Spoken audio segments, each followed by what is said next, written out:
আজকের গল্পটি এমন এক রহস্যময় ঘটনার উপর, যেটি শোনার পর তোমরা হয়তো ভেবে পাবে না এটা আসলে কি ছিল।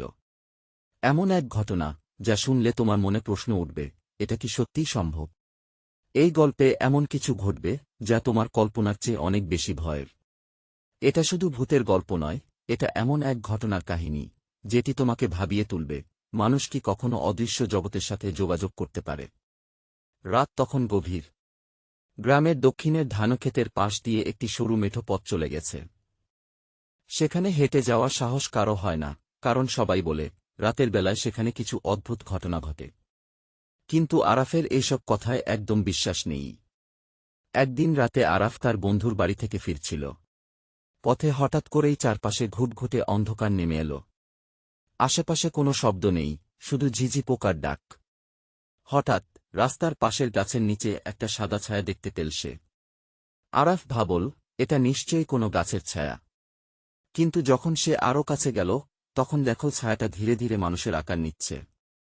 ছায়াটা এখন এক মহিলার রূপ নিয়েছে। সে একদম ধবধবে সাদা শাড়ি পরে, চুলগুলো খোলা। মুখটা প্রথমে দেখা যাচ্ছিল না। আরাফ ভয়কে পাশ কাটিয়ে সাহস করে জিজ্ঞেস করল, আপনি কে? এখানে এভাবে দাঁড়িয়ে আছেন কেন?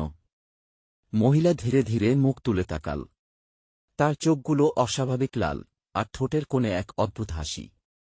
মহিলাটি শুধু একটাই কথা বলল, আমাকে এখানে কেউ ছাড়েনি। তুমি কি আমাকে সাহায্য করবে? আরাফ কিছু বলার আগেই মহিলাটি তার দিকে এগিয়ে আসতে লাগল। তার পায়ের কোনো শব্দ নেই। আরাফ পেছনে তাকিয়ে দেখল, রাস্তা আর গাছপালা সব যেন অদৃশ্য হয়ে গেছে। সব জায়গা কালো কুয়াশায় ঢেকে গেছে। সে ছুটে পালানোর চেষ্টা করল, কিন্তু তার পা যেন মাটিতে আটকে গেছে। মহিলাটি ধীরে ধীরে তার কাছে এসে ফিসফিস করে বলল, আমার গল্পটা শোনো। আমি এখানেই মরে গেছি, আর কেউ আমার কবর খুঁজে পায়নি।